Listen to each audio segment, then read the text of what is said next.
Գինեկոլոգիական մի շարք հիվանդություններ նախկինում չէին բուժվում, քանի որ կանայք ֆինանսական խնդիրների պատճառով կամ չէին դիմում բժշկի, կամ հրաժարվում էին միջամտություններից։ Առողջության համընդհանուր ապահովագրության ներդրումից հետո բժշկական շատ ծառայություններ արդեն հասանելի են բուժառուներին։ Մենք որպես մասնագիտացված, այսպես ասեմ, ուրոգինեկոլոգիական կենտրոն շատ հաճախ հանդիպում ենք այն բուժառուներին, ովքեր ունեն կոնքի օրգանների իջեցում, անմիզապահության խնդիրներ, անկղապահության եւ հիմնականում դա 60-ից բարձր տարիքային խմբի կանայք են եւ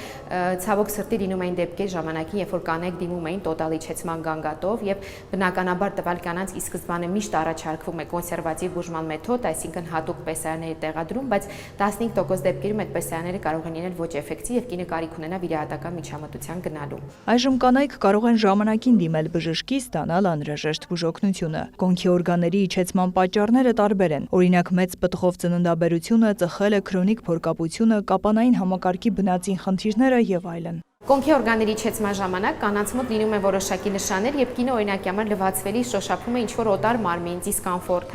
կամ դրա հետ մեկտեղ սկսվում են հարակից օրգանների որոշակի խնդիրներ, դժվարամիզություն, անմիզապահություն, անկղապահության երևույթներ, եւ կանայք առաջին անգամ, երբ որ շոշափում են, շատ վախենում են, անհանգստանում են, մտածում են, որ գոյացություն է, հնարավոր է քաղցկեղ է։ Շտապ ենք ասել, որ նման դեպքերում ոչ մի դեպքում պետք չէ խառնվել, այլ պետք է ժամանակին դիմել մասնագետներին, հետազոտվել, հասկանալ, թե կոնկրետ որ օրգանն է իջած, ինչ բուժման մեխանիզմներ կան տվյալ խնդիրը շտկելու համար։ Բժիշկը ընդգծում է, մեր երկրում կան ուրոգինեկոլոգիական ամենաարդի մոտեցումները, սարքավորումներից մինչև վիրահատական միջամտություններ, որոնք ընդունելի են ամբողջ աշխարհում։ Միշտ չէ, որ ցուցվում է վիրահատություն, անհրաժեշտ է սկսել կոնսերվատիվ բուժման մեթոդներից, կարող են առաջարկվել նաև կոնքի հատակը ամրապնդող, ուժեղացնող հատուկ վարժություններ։ Երբեմն կանայք դիմում են մասնագետներին, պարզապես, պրոֆիլակտիկ զննման նպատակով, եւ բժիշկը զննում կատարելիս նկատում է, որ կինը ունի որոշակի իջեցում, բայց տվյալ բուժառուն երբևիցե ոչ մի գանգատ չի ունեցել, դա իրեն երբեք չի անհանգստացել, եւ շատ մասնագետներ կան, ովքեր հնարավոր է առաջարկեն տվյալ խնդրի լուծում, վիրահատական միջամտություն։